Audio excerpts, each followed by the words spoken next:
sotto un cocente sole sabaudo, veramente una temperatura disumana, ma non solo qua a Torino, in tutta Italia come ben sapete, ci ritroviamo a analizzare il fenomeno del momento, ovvero la Demiral mania, perché la prestazione del centrale turco contro l'Inter sicuramente non è passata inosservata. Prima diverse chiusure provvidenziali e poi il rigore vincente che ha consentito alla Juventus di battere per 5-4 l'Inter ai penalty dopo l'1-1 dei tempi regolamentari.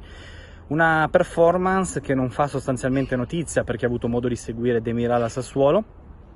Lì, in quella piazza importante in termini di linea verde, o meglio nero-verde in questo caso, Demiral ha subito dimostrato di essere un prospetto notevole, sfociato poi in acquisizione a tutti gli effetti da parte della Juventus, che comunque aveva avuto la regia di questo approdo in Italia. Una Juventus che su Demiral, come ben sappiamo, ha investito 18 milioni qualche settimana fa, e vedremo se vorrà tutelare questo investimento. La risposta è certamente sì, però in che termini? Perché il Milan continua a bussare alla porta, lo considera l'obiettivo primario per rinforzare il pacchetto arretrato rossonero, sponsor di lusso Marco Giampaolo, che farebbe carte false pur di portare appunto Demiral a Milanello. D'altro canto la Juventus al momento non apre alla trattativa. Perché? Perché innanzitutto Demiral è un giocatore forte, un potenziale titolare, uno che se inserito nel giusto contesto può primeggiare in tempi rapidissimi. E poi perché la Juventus sostanzialmente non si fida delle condizioni di Giorgio Chiellini, che tra l'altro, come ben sappiamo, non è partito per la tournée asiatica, deve sempre dosare l'energia in termini di polpaccio, è un giocatore fortissimo, un giocatore che resta tra i migliori centrali al mondo, ma da dosare anche in virtù di una carta d'identità ormai non più verdissima. E quindi per un Milan che continua a bussare alla porta della Juventus, ci sono gli uomini della Continassa che questa porta non la aprono, che vogliono viaggiare all'insegna della continuità, che hanno effettuato l'investimento più oneroso del mercato italiano legato ai difensori, acquistando Matthijs de Ligt, e de Ligt e Demiral evidentemente rappresentano il futuro di questa squadra.